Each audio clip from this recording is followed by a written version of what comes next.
గ్రామాల్లో చంద్రబాబు కోసం నా కోసం పనిచేయాలని మిమ్మల్ని కోరుతున్నాను. రాష్ట్ర భవిష్యత్తు కోసం పవన్ కళ్యాణ్ బేషరతుగా మద్దతు తెలిపినందుకు హృదయపూర్వక కృతజ్ఞతలు. టీడీపీ, జనసేన ఒకే ఎజెండాగా పనిచేస్తున్నాయి. రాష్ట్ర భవిష్యత్తు కోసం వైసీపీని బంగాళాఖాతంలో కలిపేయాలి. మేము సైతం అంటూ టీడీపీ, జనసేన మహిళలు పెద్ద ఎత్తున తరలి రావటం శుభ సూచకమని యార్లగడ్డ వెంకట్రావు అన్నారు. మిత్రులందరికీ నమస్కారం.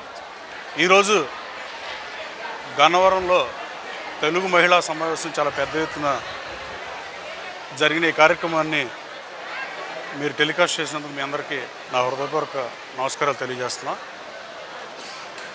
చంద్రబాబు గారు అధికారంలోకి రావడం కోసం చంద్రబాబు నాయుడు గారు, పవన్ కళ్యాణ్ గారు సంకీర్ణ ప్రభుత్వం, జనసేన, తెలుగుదేశం పార్టీ అధికారంలో రావడం కోసం మేము సైతం అంటూ మహిళా సోదరీమణులు ఈ రోజున ఇంతమంది పెద్ద ఎత్తున గన్నవరం తరలిరావడం ప్రతి గ్రామం నుంచి. అలాగే ఈ నియోజకవర్గంలో తెలుగుదేశం పార్టీ కార్యాలయం మీద దాడి కానివ్వండి, ఎన్టీఆర్ బిడ్డను అవమానించిన తీరును కానీ గన్నవరం ప్రజలు ఎప్పటికీ మర్చిపోలేని పరిస్థితి. అలాగే గన్నవరంలో తెలుగు యువతని, తెలుగు మహిళల్ని బలోపేతం చేద్దామనే ఉద్దేశంతో చంద్రబాబు నాయుడు గారు తెలుగుదేశం పార్టీ కార్యకర్తల్ని మోర్ యాక్టివ్ చేయమంటే తెలుగు యువత యాక్టివ్గా లేదని, అలాగే తెలుగు మహిళలు కూడా యాక్టివ్గా లేదనే ఉద్దేశంతో గడిచిన 3 మాసాలుగా ఈ కమిటీ వేయడం జరిగింది. దాదాపు 6,000 మంది తెలుగు యువత, 5,500 మందితో తెలుగు మహిళ కమిటీలు వేసాం. అలాగే మొన్న తెలుగు యువత మీటింగ్ కూడా 6,000 మంది వచ్చారు గన్నవరం సెంటర్లో పెడితే. రాబోయే కాలంలో తెలుగుదేశం పార్టీ విజయంలో తెలుగు మహిళలు కానీ, తెలుగు యువత కానీ కీలకంగా వ్యవహరించబోతుంది. ఇక నుంచి దాడులు చేయటాలు ప్రజాస్వామ్యంలో హింసకు తావులేదు. అందుకే మేము సైలెంట్గా ఉన్నాం తప్ప ఇంకా రాజకీయాల్లో, గన్నవరం రాజకీయాల్లో కూడా దాడులు చేస్తాం, భయపెడతాం, పార్టీ ఆఫీస్ తగలడం అంటే కుదరదు. ఈ తెలుగు యువత బలోపేతం, తెలుగు మహిళలు కానీ మొన్న కాసినేని రంగబాబు గారి మీద దాడిని తీవ్రంగా ఖండిస్తున్నా. అలాగే రాబోయే కాలంలో తెలుగుదేశం పార్టీ అధికారం, తెలుగుదేశం జనసేన సంకీర్ణ ప్రభుత్వం అధికారంలోకి వస్తే తప్ప ఈ రాష్ట్ర దశ దిశ మారదని, ఈ అధ్వానంగా ఉన్న రోడ్లు మెరుగుపడాలన్నా అంతర్జాతీయ విమానాశ్రయం ఉన్న ఈ నియోజకవర్గం అభివృద్ధికి మాత్రం ఆమెడు దూరంలో నిలిచిపోయిందంటే ఏమాత్రం సందేహం లేదు. హైవే బారు సర్వాంగ సుందరంగా కనపడే ఈ నియోజకవర్గం, నా నియోజకవర్గం పక్క రోడ్లలోకి వెళ్తే, ఓళ్ళలోకి వెళ్తే రోడ్లు బాగోని పరిస్థితి. అట్లాగే 60 ఎయిర్ బస్సులు వచ్చే, ఫ్లైట్లు వచ్చే విమానాశ్రయంలో వాళ్ళు 28 వస్తున్నాయి. ప్రైవేట్ చేపర్లు వారానికి 50 వచ్చాయి. అమరావతి రాజధానిగా చంద్రబాబు నాయుడు గారు ముఖ్యమంత్రిగా ఉన్నప్పుడు ఇవాళ వారానికి 4-5 కూడా రాని పరిస్థితి. ఎయిర్ ట్రాఫిక్ తగ్గిపోయింది, రాష్ట్ర ఆదాయం తగ్గిపోయింది. బడ్జెట్లో కూడా అప్పులు పెరిగిపోతున్నాయి తప్ప భావితరాలను బానిసత్వంలోకి నెడుతున్నారు. భవిష్యత్ తరాలను కూడా బానిసత్వంలోకి నెట్టి వాళ్ళకి యువతకు ఉపాధి అవకాశాలు లేకుండా ఒక్క పరిశ్రమ వచ్చే పరిస్థితి రాష్ట్రంలో లేదు. యువత వలస వెళ్ళిపోయే పరిస్థితి. అలాగే గిట్టుబాటు ధరలు ఇవ్వలేకపోయినా ప్రభుత్వం కనీసం నా నియోజకవర్గంలో 15 కోట్ల రూపాయలు బాపులపాడు మండలంలోనే రైతులు ధాన్యం దోలు 3 మాసాలైనా ఇవాళ కూడా అతిగతి లేదు. రైతు కన్నీరు పెట్టిన ఏ ప్రభుత్వమైనా మానవజాలదు. ఎట్టి పరిస్థితుల్లో ఈ ప్రభుత్వాన్ని బంగాళాఖాతంలో గడపడానికి ప్రజలు సిద్ధంగా ఉన్న పరిస్థితులు ఈ రాష్ట్రంలో కనిపిస్తున్నాయి. నా నియోజకవర్గంలో కూడా నేను పాదయాత్ర చేస్తుంటే అదే పరిస్థితి ప్రతి గ్రామంలో కనిపెడుతుంది. తెలుగుదేశం పార్టీ మహిళా సోదరిమణులు కానీ, తెలుగు యువత కానీ, తెలుగుదేశం పార్టీ కార్యకర్తలు కానీ, ఎన్నికలు ఎప్పుడు వచ్చినా ప్రజలు కానీ, కొంతమంది వైఎస్ఆర్సీపీ శ్రేణులు కూడా ఎవరైతే రాష్ట్ర అభివృద్ధిని కోరుకుంటున్నారో వాళ్ళు కానీ, జనసేన నాయకులు, కార్యకర్తలు, జనసేన వీర మహిళలు కానీ ఎన్నికలు ఎప్పుడు వస్తే ఎప్పుడు ఈవీఎంలో బటన్ నొక్కడానికి సిద్ధంగా ఉన్నారు. రాబోయే కాలంలో చంద్రబాబు నాయుడు గారు ముఖ్యమంత్రి అవటం ఈ రాష్ట్రానికి చారిత్రాత్మక అవసరంగా ఈ రాష్ట్ర ప్రజలు భావిస్తున్నారు. 1994 ఎలక్షన్ రిజల్ట్ రిపీట్ అయ్యే పరిస్థితి రాష్ట్రం నెలకొన్నాయి.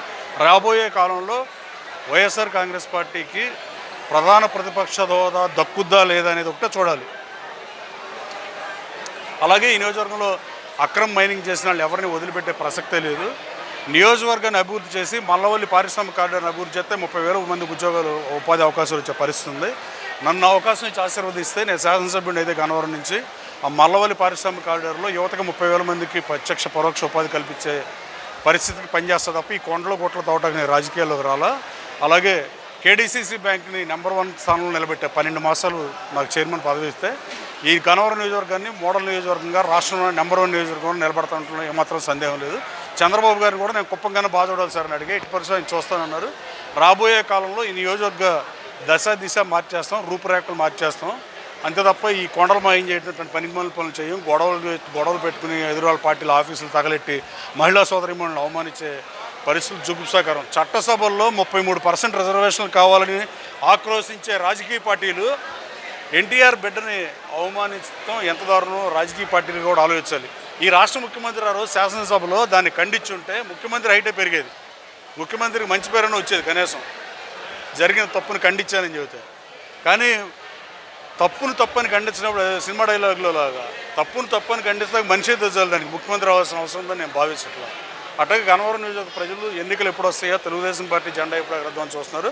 అసలు వసుదా ఇది తెలుగుదేశం కట్టేది. గన్నవరంలో 9 సార్లు ఎన్నికలు జరిగితే 6 సార్లు తెలుగుదేశం, 2 సార్లు ఇండిపెండెంట్లు గెలిచారు. ఒక్కసారి ముసూరు రత్నబోస్ గారు 89లో కాంగ్రెస్ నుంచి గెలిచాడు.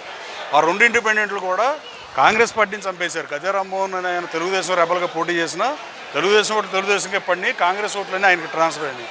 ముద్రబోయిన వెంకటేశ్వర గారు కాంగ్రెస్ రెబల్గా పోటీ చేసి గెలిచిన కాంగ్రెస్ ఓట్లే ఆయనకి పడినాయి తప్ప తెలుగుదేశం ఓట్లు పడలా. తెలుగుదేశం చాలా పటిష్టంగా ఉంది. నేను ఇంకా బలోపేతం చేశాను, నేను బలంగా నమ్ముతున్నా. రాబోయే కాలంలో స్టన్నింగ్ మెజార్టీతో ఈ సీట్ గెలుస్తాం. అట్లాగే స్టన్నింగ్ మెజార్టీతో రాష్ట్రంలోని అసెంబ్లీ సీట్లు కూడా 175 సీట్లు అధిక భాగం కైవసం చేసుకుని ఈ రాష్ట్ర దశ మార్చేది చంద్రబాబు గారు, పవన్ కళ్యాణ్ గారు. అలాగే లోకేష్ బాబు కూడా గతంలో ఐటీ మినిస్టర్గా పనిచేసినప్పుడు ఎలా ఐటీ పరిశ్రమలు తెచ్చాడో దానికన్నా ఎక్కువగా గన్నవరంలో ఐటీ పరిశ్రమలు అభివృద్ధి చేస్తాక నేను పనిచేస్తా. ఈ ఎయిర్పోర్ట్ ఉంటాం, ఎయిర్పోర్ట్ ఎదురుగా 15 ఎకరాల ప్రభుత్వ భూమిని నేనే కాపాడా. దాన్ని అన్యాక్రాంతం ఉంటే ప్రభుత్వ భూమిని కాపాడదాకా కష్టాలు పడ్డాను. ఆ భూమిలో కూడా ఎంఎన్సీ కంపెనీలు చేస్తాకి ట్రై చేస్తా. గన్నవరం దశ డెఫినెట్గా మారుస్తా. ఈ రాష్ట్ర దశ తెలుగుదేశం జనసేన ప్రభుత్వం మారుస్తుంది. గన్నవరం దశ నేను మారుస్తానని బలంగా నమ్ముతున్నాను. Thank you. ప్రజాస్వామ్యంలో హింసకు తావులేదు, అందుకే మేము సైలెంట్గా ఉంటున్నాం తప్ప ఇంకా రాజకీయాల్లో గన్నవరం రాజకీయాల్లో కూడా దాడులు చేస్తాం, భయపెడతాం, పార్టీ ఆఫీస్ తగలడం అంటే కుదరదు. ఈ తెలుగు యువత బలోపేతం, తెలుగు మహిళలు కానీ మొన్న కాసినేని రంగబాబు గారి మీద దాడిని తీవ్రంగా ఖండిస్తున్నా. అలాగే రాబోయే కాలంలో తెలుగుదేశం పార్టీ తెలుగుదేశం జనసేన సంకీర్ణ ప్రభుత్వం అధికారంలోకి వస్తే తప్ప ఈ రాష్ట్ర దశ మారదని, ఈ అధ్వానంగా ఉన్న రోడ్లు మెరుగుపడాలన్నా అంతర్జాతీయ విమానాశ్రయం ఉన్న ఈ నియోజకవర్గం అభివృద్ధికి మాత్రం ఆమెడు దూరంలో నిలిచిపోయింది అంటూ ఏమాత్రం సందేహం లేదు. హైవే బారు సర్వాంగ సుందరంగా కనపడే ఈ నియోజకవర్గం, నా నియోజకవర్గం పక్క రోడ్లలోకి వెళ్తే ఓళ్ళలోకి వెళ్తే రోడ్లు బాగోని పరిస్థితి.